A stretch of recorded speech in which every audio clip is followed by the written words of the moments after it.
నిన్న సాయంత్రం సోమాజిగూడ ప్రెస్ క్లబ్లో మందకృష్ణపై బ్రాహ్మణ సంఘాలు చాలా పెద్ద ఎత్తున ఫైర్ అయినాయి.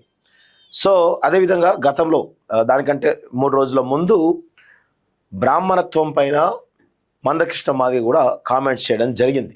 సో దాని గురించి కొంత డీటెయిల్గా మనం మాట్లాడుకునే ప్రయత్నం అయితే చేద్దాం.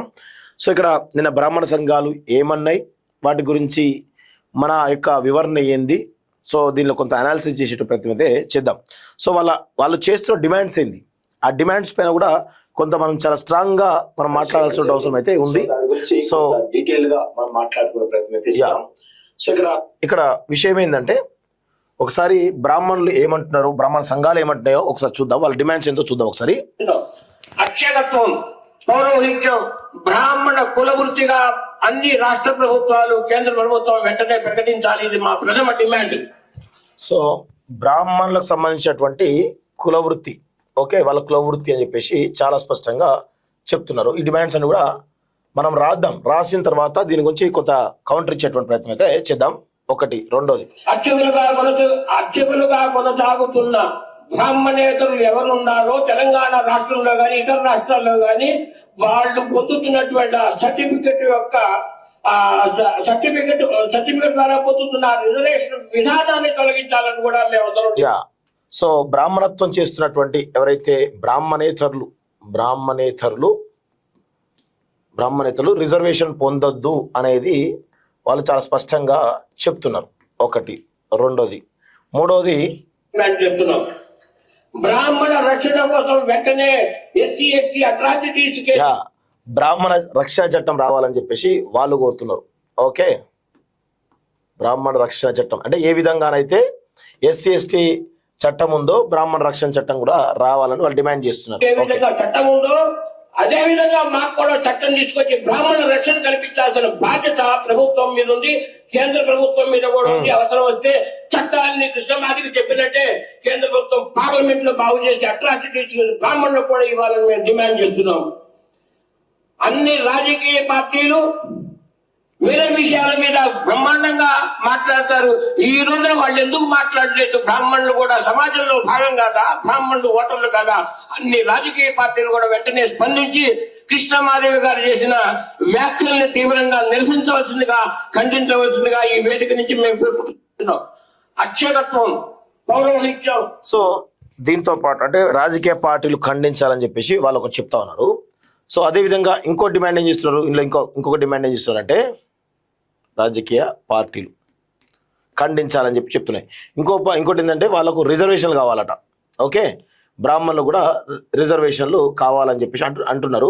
సో ఇక్కడ నేను ఒకటే అడుగుతా ఉన్నాను. సో ఇవన్నీ పాయింట్స్ మీరు చెప్పడం జరిగింది, ఇంకా చాలా విషయాలున్నాయి, లోతులో కూడా వెళ్దాం. ఫస్ట్ వీటి గురించి మాట్లాడదాము. బ్రాహ్మణుల యొక్క కులవృత్తి అని చెప్పేసి అంటున్నారు కదా, బ్రాహ్మణులు ఈ అర్చకత్వాన్ని బ్రాహ్మణుల యొక్క కులవృత్తి అని చెప్పేసి డిక్లేర్ చేయాలని చెప్పి చెప్తున్నారు. కాబట్టి 100% చేద్దాం. దానికంటే ముందు మీరేం చేయాలంటే, సుప్రీంకోర్టులో జడ్జిలుగా ఉన్నటువంటి బ్రాహ్మణులు ఎవరైతే ఉన్నారో వాళ్ళు మీ యొక్క ఆ యొక్క పొజిషన్ను వదులుకోవాలి. రెండోది, ఎక్కడైతే మీరు అడ్మినిస్ట్రేటివ్ సర్వీసెస్లో ఐఏఎస్ ఐపీఎస్లుగా చలామణి అవుతున్నారో వాటిని వదులుకోవాలి. మూడోది, ఇక్కడ మీరు ఏం చెప్తున్నారు చాలా స్పష్టంగా, మా బ్రాహ్మణ వృత్తి అని చెప్తున్నారు కదా, మరి బ్రాహ్మణ వృత్తి అయినప్పుడు ఇప్పుడు చాకలివాడు, రజకుడు బట్టలు ఉతుకుని డబ్బులు తీసుకుంటాడు, మంగలి నాయి బ్రాహ్మణ ఐరన్ చేస్తారు, డబ్బులు తీసుకుంటారు. ఓకే, ఇక రకరకాల వృత్తుల వాళ్ళు పద్మశాల నేతలు అది చేసుకుంటారు. ఇక మాదిగ సమాజకు సంబంధించిన వాళ్ళు చెప్పులు కుడతారు, డప్పులు కొడతారు, డబ్బులు తీసుకుంటారు. ఓకే, మంచిదే, ఇదంతా అనుకుందాం. ఓకే, మరి బ్రాహ్మణుల పూజలు చేసినప్పుడు మీరు ఆ యొక్క డబ్బులు తీసుకుంటారు కదా, డబ్బులు తీసుకోవడమే కాకుండా కాళ్ళు మొక్కుని ఎందుకు చెప్తున్నారు? ఇది మీరు చాలా స్పష్టంగా మీరు డిక్లేర్ చేయండి. మేము బ్రాహ్మణత్వం పురోహిత్యం చేసినందుకు మాకు డబ్బులు ఇస్తున్నారు కదా, మీరు మాకు కాళ్ళు మొక్కద్దు, ఇది మంచి పద్ధతి కాదు అని చెప్పేసి డిక్లేర్ చేసేటువంటి ప్రయత్నం మీరు బ్రాహ్మణ సంఘాలు ఏవైతున్నాయి బాస్ అట, ఏది Brahman organisation for social service అది పెట్టిన వాళ్ళు. సో వాళ్ళు చాలా స్పష్టంగా చెప్పాలి. మీరు చెప్పేటువంటి దమ్ముందా అని ఈరోజు ఆ యొక్క బాస్ని బ్రాహ్మణ సంఘాలు అడుగుతా ఉన్నాను. ఒకటి, బ్రాహ్మణేతరులు రిజర్వేషన్ల గురించి బ్రాహ్మణేతరులు ఎవరైతే అర్చకత్వం చేస్తున్నారో వాళ్ళకు రిజర్వేషన్లు తొలగించాలని చెప్పేసి చాలా స్పష్టం చెప్తారు. సరే, రిజర్వేషన్లు తొలగిద్దాం, వీళ్ళకు కూడా రిజర్వేషన్ తొలగిద్దాం. సో అసలు కుల వ్యవస్థనే లేదు, కుల వ్యవస్థనే రద్దు చేయాలి అనేటువంటి డిమాండ్ ఎందుకు చేయలేకపోతున్నారు మీరు? ఈ సమాజంలో కుల వ్యవస్థ అనేది ఈరోజు సమాజాన్ని విచ్ఛిన్నం చేస్తుంది. కుల వ్యవస్థ పూర్తిగా రద్దు చేద్దాం, అసలు మేము బ్రాహ్మణులే కాదు, ఎవరు కూడా మాదిగలు కాదు, మాలలు కాదు, అందరం ఒకటే అని చెప్పే ప్రయత్నం చేస్తారా? అదేవిధంగా ఇంకా చాలా విషయాలున్నాయి. ఇంకొక చాలా స్పష్టమైన విషయం ఏంటంటే, ఇప్పుడు వీళ్ళు ఎన్ని అడుగుతున్నారు, ఏది రిజర్వేషన్లు అడుగుతున్నారు, ఆ బ్రాహ్మణ రక్షణ చట్టం కావాలని అడుగుతున్నారు కదా. నేను ఒకటే అడుగుతా ఉన్నాను, మీకు బ్రాహ్మణ రక్షణ చట్టం కావాలి, బ్రాహ్మణులకు రిజర్వేషన్ కావాలి కదా.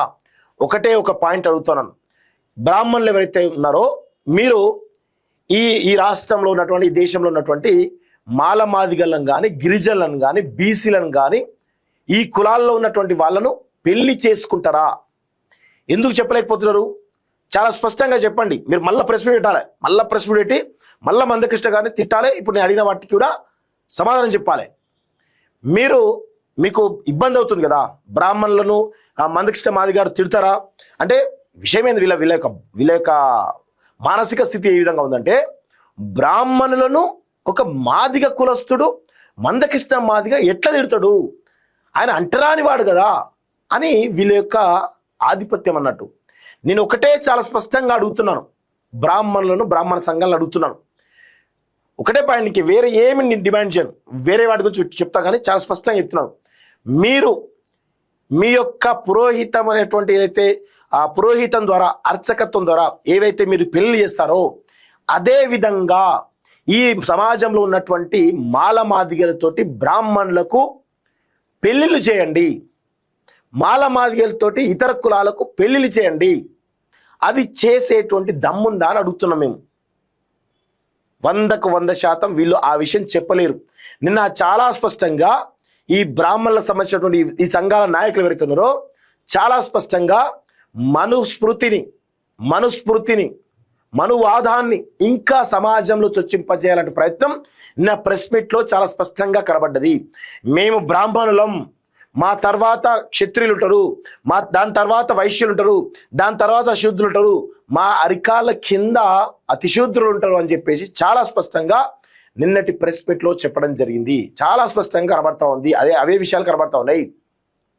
మీకు బ్రాహ్మణ రక్షణ చట్టం కావాలన్నా, బ్రాహ్మణులకు రిజర్వేషన్ కావాలన్నా మీరు ముందుగా చేయాల్సింది మాలమాదిగలను, గిరిజనులను, ఆదివాసీలను, బీసీలను మీ యొక్క ఇళ్లల్లోకి మీ అబ్బాయిలకు అమ్మాయిలు ఇచ్చి పెళ్లి చేయడం, అమ్మాయిలకు అబ్బాయిలు ఇచ్చి పెళ్లి చేయడం చేస్తారా? ఇది సూటిగా మేము అడుగుతున్నటువంటి ప్రశ్న. మీరు మళ్ళా ప్రశ్న పెట్టి దీనికి సమాధానం చెప్పాల్సిందే. కుదరం చెప్పడమే కాకుండా మీరు ఓకే అనుకుంటే మొత్తం అన్ని పెళ్ళిళ్ళు కూడా మీ బిడ్డలని, మీ కొడుకులని ఈ యొక్క మాలమాదిగలకి, గిరిజనులకి, ఆదివాసీలకి, బీసీలకు ఇచ్చి పెళ్లి చేయండి. ప్రతి పెళ్లి కూడా అట్లే జరిగేందుకు మీరు ఒక స్మృతిని, మనుస్మృతి ఎట్లయితే లిఖించారో అలాంటిదే మరొక బ్రాహ్మణ స్మృతియా, లేకపోతే ఇంకేదో ఇతిహాసమా, లేకపోతే ఇంకేదన్నా చాలా స్పష్టంగా రాయండి, రాసి చెప్పండి. చెప్తే అప్పుడు ఈ సమాజంలో సమానత్వం ఉంది, అంటరానితనం లేదు, ప్రజల మధ్య విభేదాలు లేవని చెప్పేసి చాలా ఒప్పుకునే ప్రయత్నం చేస్తాం. ఇంకా చాలా స్పష్టంగా ఏమంటున్నారో ఒకసారి మీకు కొన్ని విషయాలు చూపిస్తాం మిత్రులారా, చూడండి ఒకసారి. త్రేతాయుగం నాటి చర్చ తీసుకురావడం జరిగింది. రాముడు రావణాసురుడితో యుద్ధం చేసినప్పుడు వానరులు సహాయం చేశారు. త్రేతాయుగం నాటి చర్చ తీసుకురావడం జరిగింది. రాముడు రావణాసురుడితో యుద్ధం చేసినప్పుడు వానరులు సహాయం చేశారు. వానరులు అడవిలో ఉంటారు కాబట్టి వారు ఆదివాసులని. అసలు త్రేతాయుగంలో కుల వ్యవస్థ అనేదే లేదు. ఇది వారు తెలుసుకోవాల్సిన ఆవశ్యకత ఎంతో ఉంది. అదేవిధంగా జాంబవంతుడు కుమార్తెని కృష్ణుడు చేసుకున్నాడు కాబట్టి పెళ్లి కృష్ణుడు. ఇక్కడ ఒకటి ఏమంటాడు, త్రేతాయుగంలో కులం లేదు అంటున్నాడు కదా. త్రేతాయుగంలో కులం లేదు అని చాలా స్పష్టంగా ఎవరు, ఈ యొక్క శర్మ చెప్తున్నాడు కదా. త్రేతాయుగంలో కులం లేదు, ఓకే మంచిదే, నేను ఒప్పుకుంటా, త్రేతాయుగంలో కులం లేదు. మరి త్రేతాయుగంలో కులం లేకపోతే బ్రాహ్మణ క్షత్రియ వర్గాలు ఎట్లున్నాయి, బ్రాహ్మణులు క్షత్రియులు అనేటువంటి వర్గాలు ఎట్లున్నాయి? ఇప్పుడు రాముడు క్షత్రియుడు అని మీరే అంటున్నారు. ఆ రాముడు ఆ యొక్క ఎవరైతే ఒక మహర్షి దగ్గరికి సంబంధించినటువంటి రాక్షసులు దాడి చేస్తూ ఉంటే, ఆ యాగం చేస్తూ ఉంటే దాన్ని అడ్డుకున్నది రాముడు అని మీరు చెప్తా ఉన్నారు కదా, రామాయణం ఉంది కదా, మరి బ్రాహ్మణులు ఎక్కడి నుంచి వచ్చారు, క్షత్రులు ఎక్కడి నుంచి వచ్చారు? మరి బ్రాహ్మణులు క్షత్రులు ఉన్నప్పుడు వైశ్యులు శూద్రులు అతిశూద్రులు ఉండరా? 100% ఉంటారు. త్రేతాయుగం మీరే కదా, మీరు చెప్తున్న పాయింట్స్ అని నేను చెప్తున్నా, వేరే ఏం చెప్పట్లేదు. త్రేతాయుగంలో కులం లేదంటారు. మరి కులం లేనప్పుడు వర్ణ వ్యవస్థ ఎట్లా వచ్చింది? వర్ణ వ్యవస్థ ఎట్లా వచ్చింది? మనుస్మృతి ఎట్లా వచ్చింది? చాలా స్పష్టంగా మీరే చెప్తున్న పాయింట్స్ నేను చెప్తాను, వేరే ఏం చెప్పట్లేదు. రామాయణంలో రాముడు క్షత్రియుడు అని మీరు అంటున్నారు. రాముడు క్షత్రియుడు, రాముడు వచ్చి బ్రాహ్మణులకు సంబంధించినటువంటి యాగాలు చేస్తుంటే ఆ యొక్క రాక్షసు నుంచి కాపాడిందని చెప్పేసి రామాయణంలో ఉంది కదా. ఉన్నప్పుడు మరి రామాయణంలో బ్రాహ్మణులు క్షత్రియులు ఉన్నప్పుడు మరి 100% వైశ్యులు ఉంటారు కదా, 100% శూద్రులు ఉంటారు కదా, 100% అతిశూద్రులు ఉంటారు కదా. మరి ఇవి ఎక్కడి నుంచి వచ్చినాయి? ఇవి కాదా కులాలు? ఇది కాదా వర్ణ వ్యవస్థ? ఇది కాదా మనుస్మృతి? ఏం మాట్లాడుతున్నారు మీరు? తెలివి ఉండే మాట్లాడుతున్నారా, తెలివి లేకుండా మాట్లాడుతున్నారా?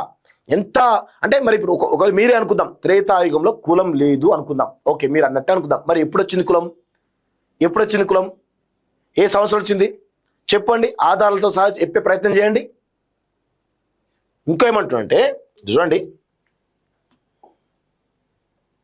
కృష్ణుడు చేసుకున్నాడు కాబట్టి పెళ్లి చెప్తూ ఉంది.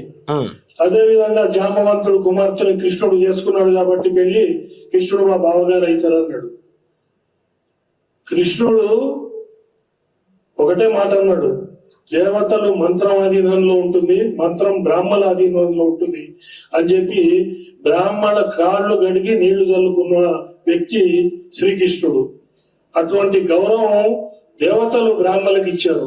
ఇది కూడా మీరు చూడండి. ఇక్కడ విషయం ఏంటంటే ఏమంటున్నాడు, మొన్న మందకృష్ణ మాది గారు చెప్పినటువంటి విషయం ఏంది?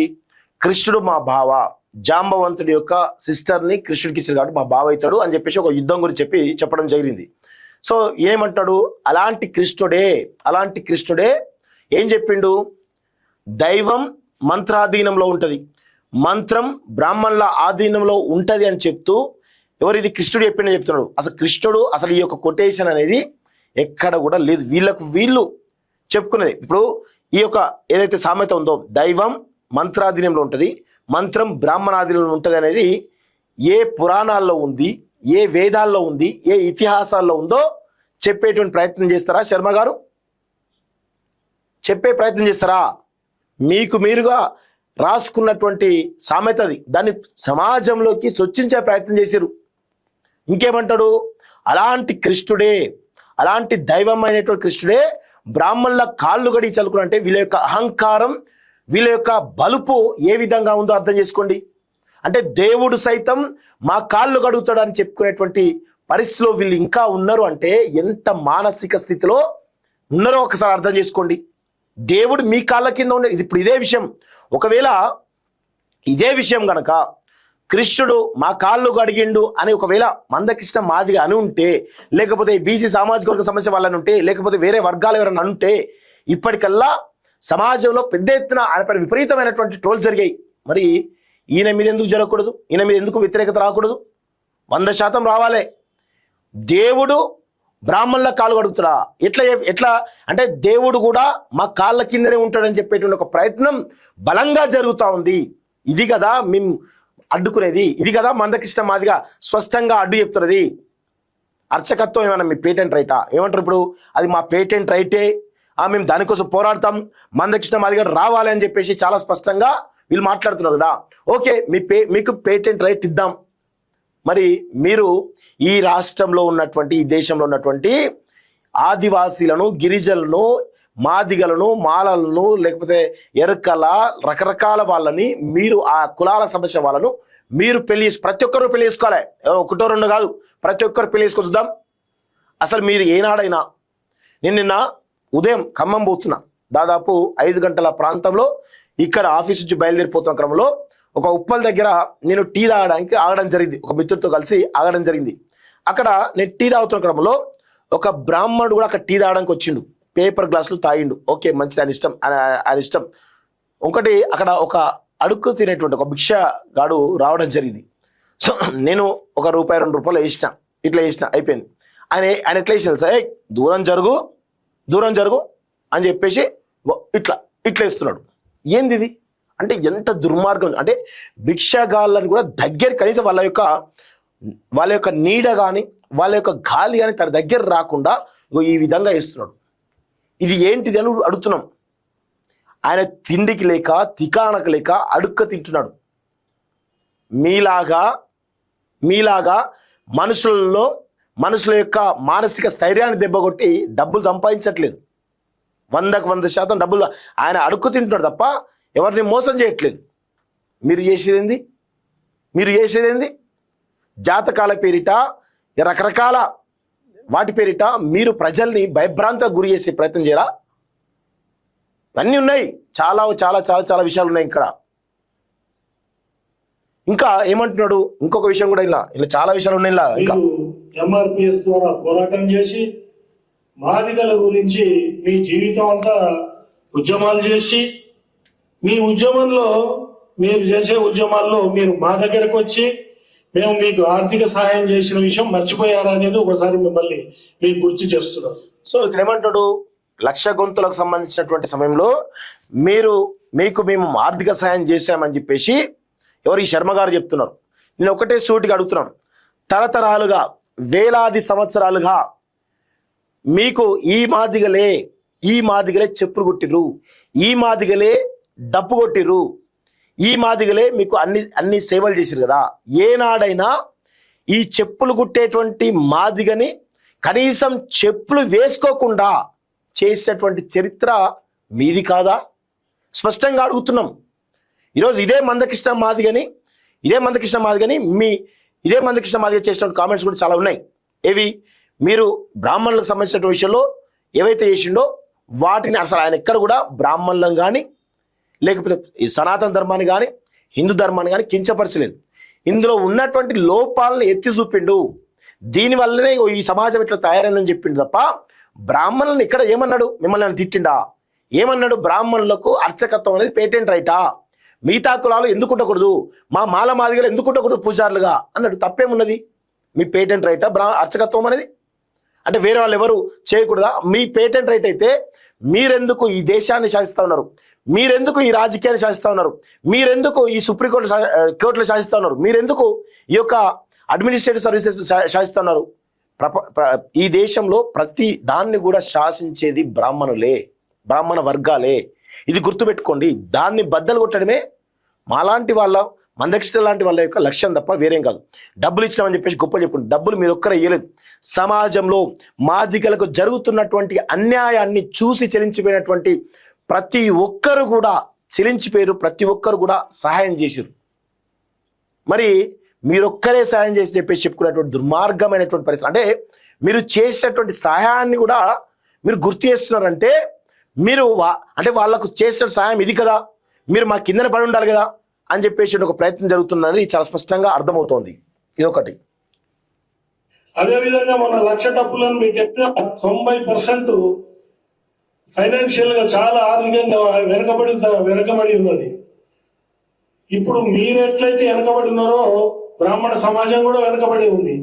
అయితే బ్రాహ్మణ్యం నడుస్తూ ఉంటుంది.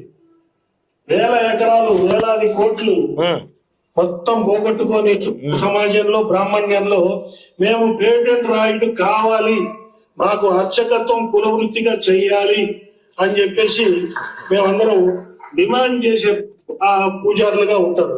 దానికి బ్రాహ్మణులే అటెండ్ కావాలని చెప్పి ధర్మాదాయ శాఖ కూడా చెప్పదు. ఎవరికి తెలివి, జ్ఞానము, స్పష్టత డిమాండ్ చేసే పరిస్థితిని మీరు క్రియేట్ చేస్తున్నారు. దేవాదాయ శాఖ, ధర్మాదాయ శాఖలో కూడా అర్చకుల కోసం పరీక్షలు జరిగితే వారు దేవతారాధన, వేదాధ్యయనము, తర్వాత ఆగమ శాస్త్రంలో పట్టు ఉన్న వాళ్ళే అక్కడ సెలెక్ట్ అయ్యి ఆ పూజారులుగా ఉంటారు. దానికి బ్రాహ్మణులే అటెండ్ కావాలని చెప్పి ధర్మాదాయ శాఖ కూడా చెప్పదు. సో చెప్పనప్పుడు నేను ఒకటే అడుగుతున్నాను, ఇప్పుడు ఆగమ శాస్త్రం తెలిసిన వాళ్ళు, వేదాలు తెలిసిన వాళ్ళు మాత్రమే అర్చకులుగా ఉండాలని చెప్పేసి మీరు చెప్తున్నారు కదా, బ్రాహ్మణులే ఉండాల్సిన అవసరం లేదంటున్నారు కదా. మరి ఇప్పుడు అర్చకత్వం నేర్పేది లేకపోతే ఈ యొక్క వేదాలను చదివించేది అంతా ఎవరు? మీరే కదా. మీరు ఎవరు చదివిస్తున్నారు? మీ వర్గాలకు చదివిస్తున్నారు కదా. మరి ఇందులో కూడా అందరినీ రప్పించేటువంటి ప్రయత్నం చేయండి, అందరికి నేర్పియండి, అర్చకత్వం అందరికి నేర్పియండి. కానీ ఇక్కడ ఒకటి కుట్ర ఏంటంటే వ్యవస్థలన్నీ వీళ్ళ చేతులు పెట్టుకొని ప్రజల్ని డెవలప్ కానియకుండా ప్రజలకు అసలు కనీసం ఇప్పుడు ఒకటే అడుగుతున్నాను నేను, మీరు చదివేటువంటి మంత్రాలు ఎవరికైనా అర్థమవుతాయా? ప్రజల్ని అజ్ఞానులుగా చేసి ప్రజల్ని చదువుకోనియకుండా ఈ తరతరాలుగా మీరు చేస్తున్న దుర్మార్గం తెలియదా? కేవలం అర్చకత్వం మీకే సొంతమా? ఇంకా ఈలో చాలా మంది కూడా మాట్లాడుతున్నారు కదా, వాళ్ళందరూ కూడా నీకు కౌంటర్ ఇస్తా ఉన్నాను, ఇంకా కౌంటర్ ఇస్తాను నేను. ఇవన్నీ ఉన్నాయి. బ్రాహ్మణులు లోకా సమస్త సుఖినో భవంతు, మీరు వందేళ్లు బతకండి, సంతోషంగా ఉండండి దీవించే బ్రాహ్మణ్యంలో ఒక మూలన పరశురాముడి అంశ కూడా ఉంటుంది. వచ్చిండు అసలైనటువంటి విషయానికి వచ్చిండు. అంటే మేము పరశురాముని అంశ అంటే ఎవరినైనా ఎట్లయినా చంపుతాం అని చెప్పేసి చెప్పే ప్రయత్నం. పరశురాముడు ఏం చేసిండు? పురాణాలలో మీరు చరిత్రలో ఉంటే చూసుకున్న పురాణాల్లో ఉంటది, పరశురాముడు దేశమంతా ప్రపంచమంతా తిరిగి ఎక్కడ క్షత్రుడు కనబడ్డా ఆయనను కంప్లీట్ గా నాశనం చేయాలనేటువంటి ఒక ప్రయత్నం చేసిండు కదా. అంటే ఆ విధంగా పరశురాముడు తిరిగిండు అనేది ఇక్కడ చరిత్ర చెప్తుంది కదా. అంటే ఇప్పుడు మీరు ఏమంటారు? క్షత్రియులని కానీ మందకృష్ణని కానీ మేము పరశురాముడి అంశలో పోతే మందకృష్ణను కూడా నాశనం చేస్తాం, మందకృష్ణను కూడా అది చేస్తాం అని చెప్పే ప్రయత్నం జరుగుతుంది. అంటే భయపెట్టే ప్రయత్నం చేస్తున్నారా? పరశురాముడి అంశ కూడా ఉంటది అని చెప్తూ ఈరోజు మందకృష్ణని బెదిరించే కార్యక్రమం చేస్తున్నారా? ఏం చేస్తున్నారు మీరు? అంటే ఏమనుకుంటారు మీరు? అంటే ఇంకా మన వ్యవస్థ ఉంది, ఇంకా సమాజంలో భారతదేశంలో మన వ్యవస్థ ఇంకా మేము తీసుకొస్తాం, ఎట్లా పడితే అట్లా బ్రాహ్మణులకు సంబంధించినటువంటి ఆధిపత్యాన్ని గండి కొడితే మేము ఊకుంటామా, అవసరమైతే తలలు తీస్తామని చెప్పేసి ప్రయత్నం చేస్తున్నారా? ఏం చేస్తున్నారు?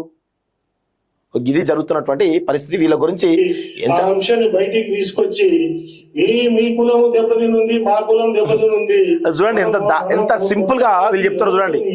అది ఆలోచించుకొని దయచేసి వ్యాఖ్యలు వెనక్కి తీసుకుంటారని చెప్పి ఈ పత్రిక ముఖంగా పాటుగా ఇంకొక మాట మీరు మాట్లాడారు.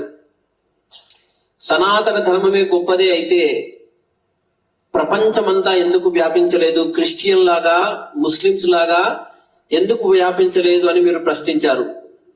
ఎస్, సనాతన ధర్మం గొప్పది కాబట్టి వ్యాపించలేదు.